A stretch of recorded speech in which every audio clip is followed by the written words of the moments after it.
say at this time, if you all have any friends who are doing amazing things, or you want to nominate someone, or you want to nominate yourself because you're passionate about something, please feel free to come up to me and tell me at any time, or just whisper in my ear, put that little bug in my ear. If you don't feel comfortable coming up to me, you can email me, or you can email the Women's Center. We have an email now, and it's bairnwickwc@gmail.com. So, without further ado, this is Sabol. I'm going to give a little cute little intro. She's a current sophomore and resident of the Coho from Huntsville, Alabama, and has done a lot of work with Camp McDowell. She recites some mad poetry, and her astrology sign is Pisces. And so, without further ado, here's Sabol.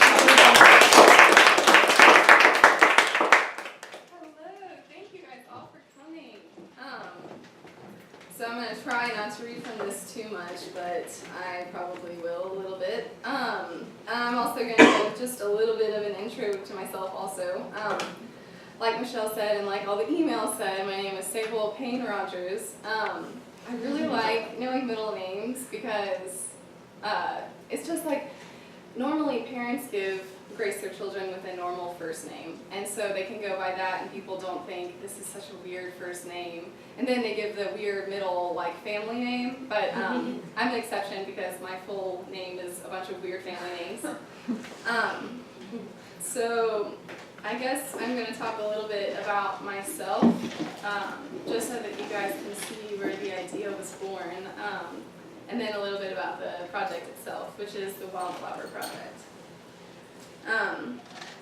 This year I have a Canali internship, and part of that, well, a Canali internship, for those of you who don't know, is a community service oriented internship. And so my community service has to do with St. Mary's out, it's like the convent out down Sherwood. And so we go out there, and then also it's a group called Earth Keepers, which is, meets twice a month and talks about things having to do with the environment and spirituality. And it's not religiously affiliated, although I do affiliate with being Episcopalian. So that is all stuff that I inherited from Eileen Schaefer, who was a senior last year, who was amazing, and like my mentor. And so that was kind of like her Canali that she passed down to me. And this year I've added this new component called the Wildflower Project. So now that you know a little bit of that, I guess we'll go back in time to when I was born in Homewood, Alabama, because I only lived there until the summer going into second grade, and then I moved to Huntsville, Alabama, which is where I've lived since I moved to Sewanee. And so the house we moved into then was down the road from my dad's parents, so my grandparents on my dad's side. And being a 7-year-old in a new town, I really love to go exploring. And so me and my brother and all my neighborhood friends would go exploring through this like intertwining creek system that went, like some of it was paved through the city, some of it was not paved through the woods, some of it was not paved through this farm. And so behind my house was a mountain deemed unsafe for construction. So we had caves, like snakes, all this awesome stuff we could go look at anytime we wanted. And in front of us we had Jones Valley Farm, which is a valley and it's a farm. And so we would go chase cows, catch tadpoles. It was just so much fun. It was like the best childhood I could have ever had. And so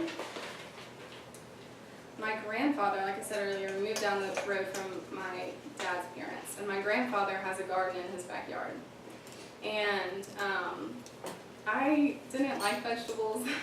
The only vegetable I liked was broccoli, so I really didn't have anything to do with that as a child. I heard my parents talk about it. My mom loves tomatoes, and now I do too, but at the time I was like, that is gross. The only thing I liked doing that had to do with that was throw rotten tomatoes into the creek next to that ran by their backyard, and that was so much fun.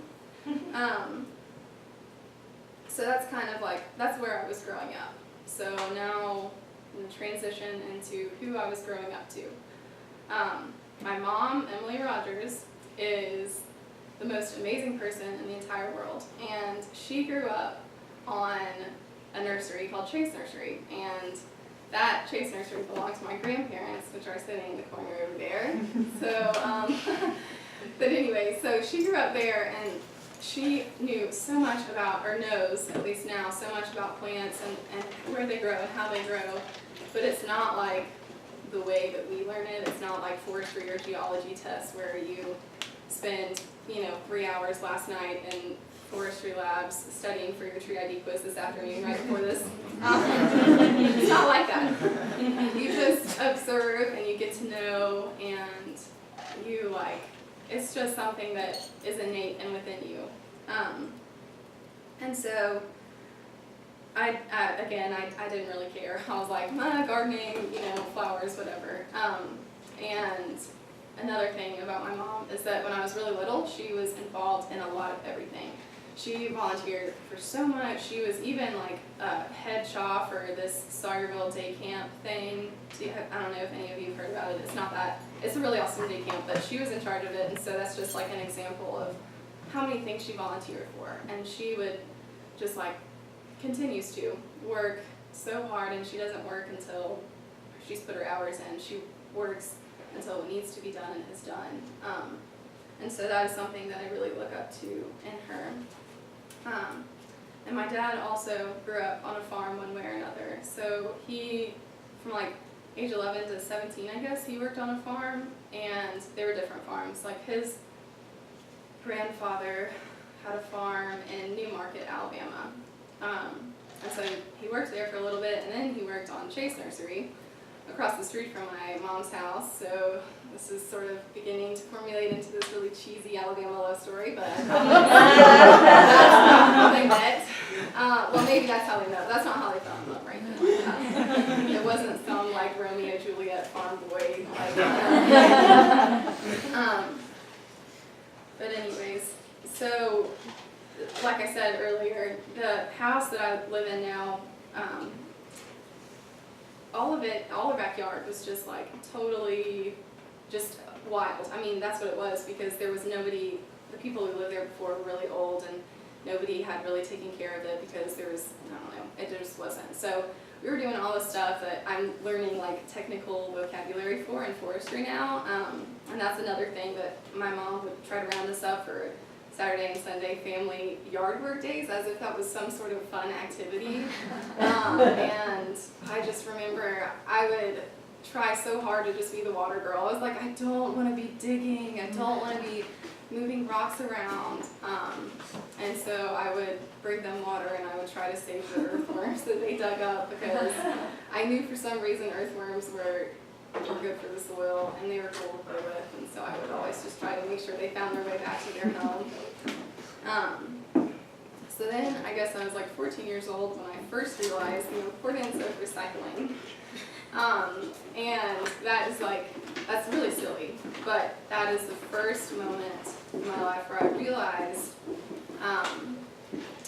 I realized my importance and my impact on the earth and on the world, and how I can be of change, how I can help this thing get better.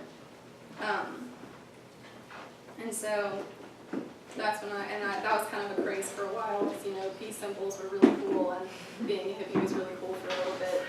But that was a thing that was a turning point. And then this next part, I think I must have dreamed or something, because I can't remember exactly how I remembered it, and haven't found any evidence of it. But when I was, I guess, in 11th grade, and for some reason or another, I remembered reading this children's book about this young girl who gets a curse put on her. And there is a 3-part antidote to the curse. But the third one is that she has to spread happiness to the entire town. And if any of this is ringing a bell to any of you, I would love to talk to you afterwards, because I searched and searched for this book, and I can't find it anywhere. But anyway, so she has to spread happiness to the entire town before she dies. And she's getting older, and time is running out, and she's thinking, what the hell? How am I going to do that? Happiness to the whole, there are people who spend their lives loving being unhappy. They love to complain, how am I going to change this? And so she plants these purple flowers. And it just starts out with just this one little place that she plants purple flowers, and I'm pretty sure in the book she just throws some seeds out and they land where they may, and they grow, and over time throughout her life they spread throughout this entire town, causing happiness to everybody, and so she breaks the spell. So I don't know exactly, obviously that's where I got the idea, and I don't know exactly if the author intended it to be literal, like literally readers go out, plant wildflowers, watch your town become happy. But that's the way I took it. I think it could have been some sort of pass it on memento, like if you do one good thing, it's going to spread and like wildflower in the town and light up your town with happiness. But anyways, so this is the beginning of the Wildflower Project. I was remembering a children's book and being born into a family of green-thumbed people and growing up in a town surrounded by diverse, fertile land. The objective, obviously, of this project was to spread happiness to the entire city of Huntsville, and to do so by running up and down the power line trail in a pair of overalls, linen overalls, with copper hair flowing in the wind, throwing wildflower seeds left and right. And the clouds were going to open up and God was going to say, "Good job, Sabol." And then the Avery brothers were going to be playing from the sky. It was going to be just like, my whole world was just going to be so much better. Well, I sort of started planning it a little bit, but then college got in the way and I kind of had to put it to the side because, well, first off, because that's just a silly idea and that was never going to happen. And then also because I was, getting ready for college. So obviously I ended up here, which was a good thing because that was my first choice. And I remember getting my acceptance letter and being so overjoyed because I wanted Sewanee so bad. It was my first choice. And then when they were like, "Yes, we want you," that was like them wanting me back. Like Sewanee wanted me, I wanted them, this was going to be great. And the thing I love and continue to love about Sewanee is the traditions and the community. So my relationship with Sewanee has sort of matured and been enlightened by the way Sewanee is in community with itself, with other cities in the plateau, and with the land itself here. So it's sort of this close to perfect conglomerate of land and people. And I love the passing hello and the save Sewanee and the order of the gownsmen. And I love the sustainability effort that Sewanee has here. And then a lot of my valuing these things came from working at Camp McDowell, like Michelle said, and Sawyerville Day Camp, and pretty much just growing up in the Episcopal Diocese of Alabama.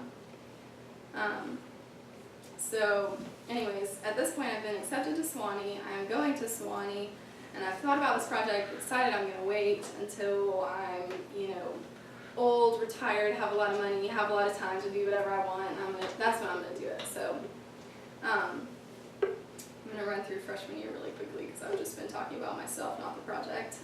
But I lived in Quintard, and I loved Quintard because I loved walking back and from campus to Quintard. I know that's so weird because Charlotte is my roommate right here from last year, and she's looking at me like I'm crazy. But when you walked that way, you had to go like off campus. Like that part is community members, and so I just like watched the seasons change, and I watched spring come, and it was just a slow process. Every day I would walk to and back at least once, and I would just like watch all these things progressing. So I hung out a lot at the community engagement house for a lot of different reasons. One, because I loved the girls there, and two, because I didn't want to go back to Quintard all the time where I was taking refuge from the rain.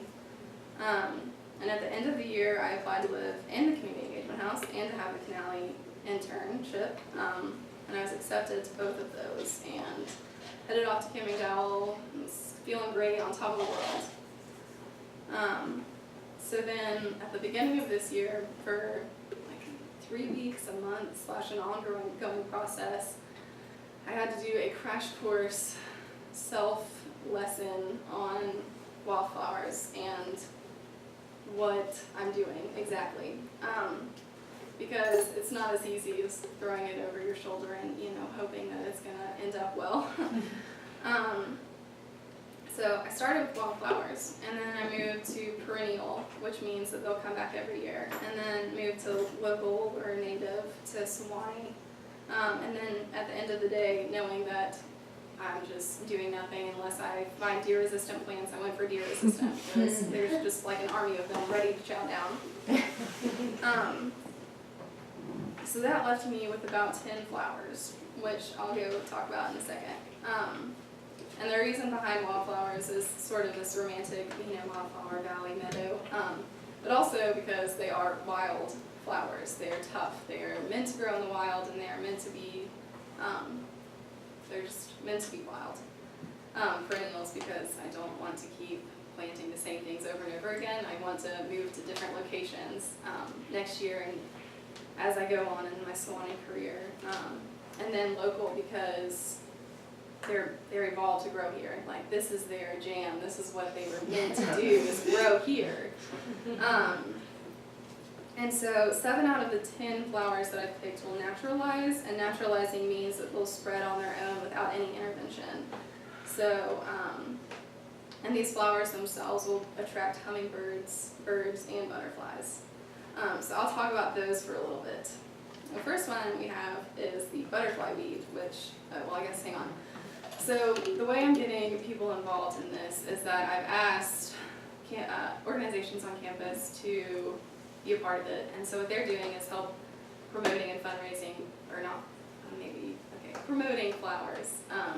And so we've each picked a flower, and we're all going to rally around that flower and sort of get people talking about it. So the first one is the butterfly weed, which the Community Engagement House has. It is orange or yellow.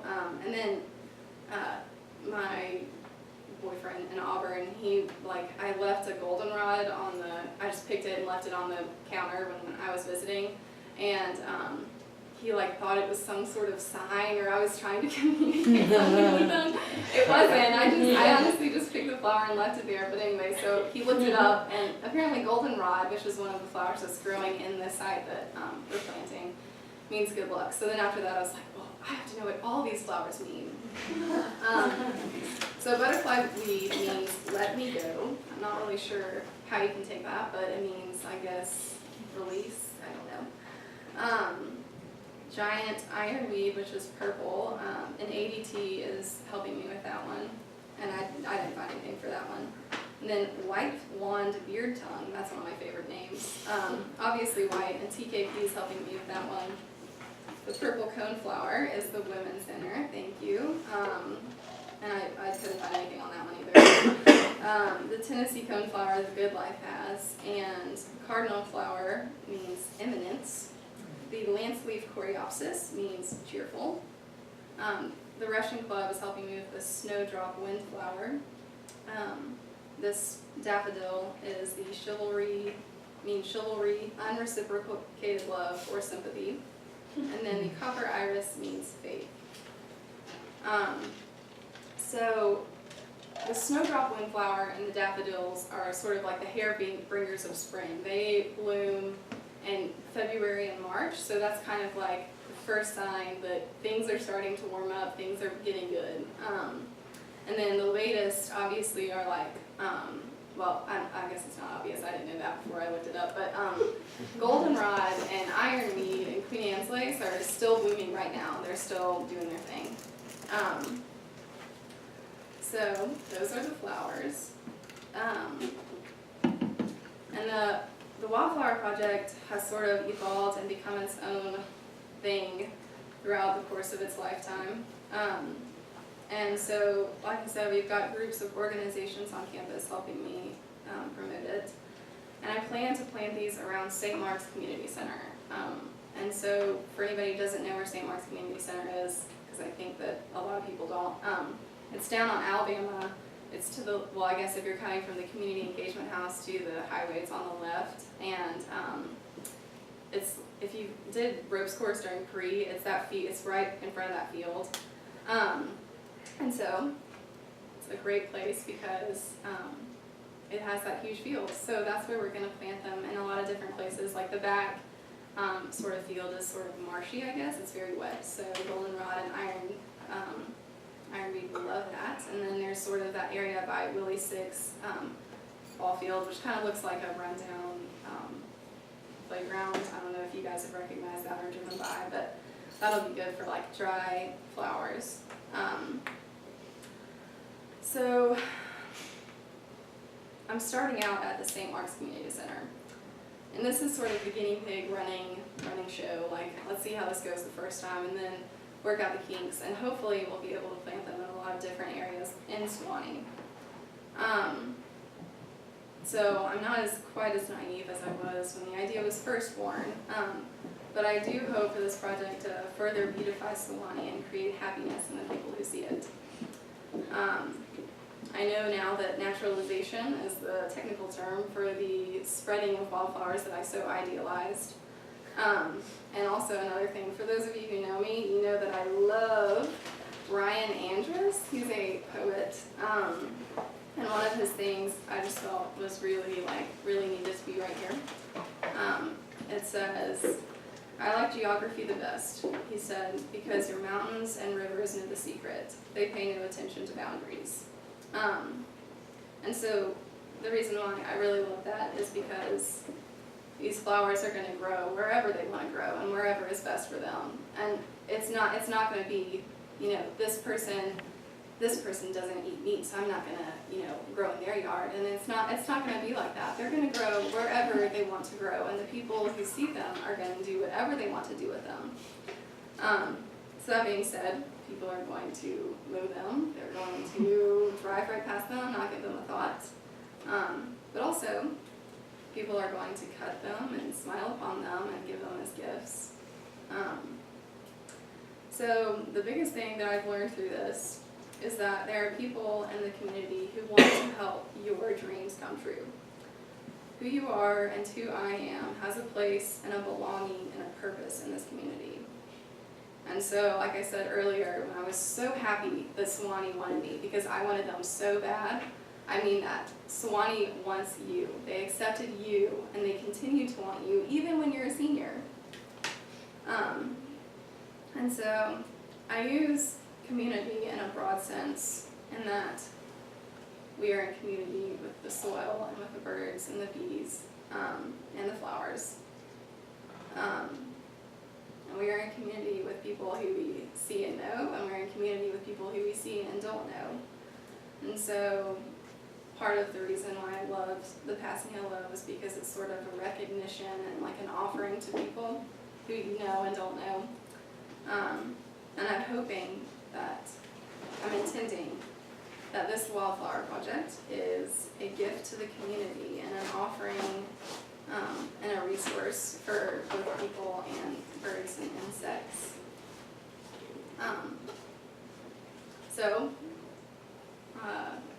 I guess that's the Wildflower Project, and I hope that when I come back as an old fart for homecoming or family weekend, that maybe I don't know, but I hope that when I come back, I'll get to see the growth not only of the flower community, but also of the community of Sewanee people themselves. So that's all I've got, but before anything else happens, I think we all need to give a huge round of applause to Michelle, because she has put this together and has created this whole new thing that has been needed in Sewanee for so long. People need to be recognized and lifted up, and I just want to do that for her right now.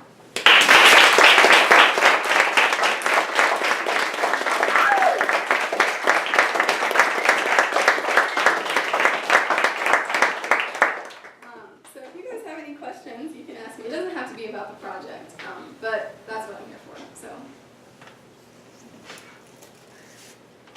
Need more help? Yes. Actually, thank you for telling me that. Well, okay. Like I said earlier, it's sort of evolved to become its own thing, and I planned this grand market day where it was kind of like another big dream that deflated a little bit, but in a good way. I'm trusting that everything that's happening is happening for a reason and for the best for the best for the Wildflower Project. But right now, the way that you guys can help is be on the lookout for volunteer hours. They're going to be before the first frost, and what we're going to do is I'm going to send out an email. It's probably going to be Monday, Wednesday, Friday, Saturday, or Sunday afternoon. Probably in October, which stinks because I know that everybody's so busy in October. But it needs to happen before the first frost, or else the ground's just going to be frozen, and that's no good. But so what that entails is we're going to go and mow the grass, till the ground. I have some cow manure and topsoil to put in. And then we will sow the seeds, and then what you do to make sure that they don't blow away, they land where you planted them, is you, I guess you sort of like give the ground a little like Chinese back massage, like you just lightly pat, like walk across a little bit, and so that just makes sure they're in the ground. And then we wait patiently for a very long time. Abby? How do you plan on fundraising for this, and how can we help you fundraise? Well, what I'm probably going to do, right now, a lot of the funds, the majority, all of it pretty much, is coming from the outreach office. And so I'm probably going to maybe do another informational session soon. That's just sort of like when all of you guys go out and talk about how amazing this sounds and more people are enticed. It'll be kind of like just a little bit of this, except for more about the Wildflower Project, and might be taking donations there. If you feel called to give donations, you can, because the more the merrier. The more seeds we have, the more we can plant, and that is just outstanding. So right now, there isn't really any fundraising going on because a lot of the funds are taken care of, but